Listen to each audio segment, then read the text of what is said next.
Madam, Ayurveda మందుల వల్ల వేడి చేస్తుందంటారు. అది ఎంతవరకు నిజమంటారు? ఆయుర్వేదిక్ మెడిసిన్ వల్ల వేడి చేస్తుంది అనే మాట చాలా పెద్ద అపోహ. సో, మనం తినే అన్నం కూరలన్నీ ఆయుర్వేదంలోంచి వచ్చినయేనండి. కాయగూరలు, ఆకుకూరలే. మీరు ఎక్కడికి వెళ్ళక్కర్లేదు. ఏ వేడి చేసే పదార్థాలు, నుప్పులు ఏమీ వేయట్లేదు అందులో. కాకపోతే ఏంటంటే వీళ్ళకి సరిగ్గా నేను మందులేసుకుంటున్నాను అని మంచిళ్ళు సరిగ్గా తాగకపోవడం, ఆహారం సరిగ్గా తీసుకోకపోవడం, మందుల మీదే బతికేస్తాం అని చెప్పి మందులే యేసుకొని ఉండటం వల్ల ఏంటంటే కీటోసిస్ డెవలప్ అయ్యిద్ది. మన శరీరంలోకి నీళ్లు తాగాలి ఎక్కువగా. మంచినీళ్ళు ఎక్కువగా తాగాలి. అందుకే నేను చెప్పాను.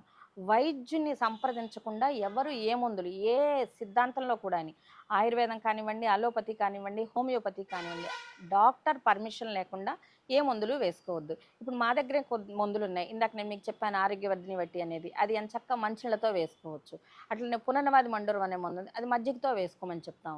సో, ఈ రకంగా మజ్జిగ తాగడం, మంచినీళ్ళు తాగటం, కారాలు, మసాలాలు, పచ్చళ్ళు ఎవరైనా సరే ఆయుర్వేద వైద్యం చేయించుకునే వాళ్ళు కావచ్చు, లేకపోతే మామూలు వాళ్ళైనా కానీ ఎవరైనా సరే చక్కగా వైద్యం చేయించుకునేప్పుడు మంచి ఆహారపు అలవాట్లు తీసుకోవడం వల్ల ఎవరికీ ఏ వేడి చేయదు. వేడి చేస్తుంది అనేది వాళ్ళ అపోహ అంతే.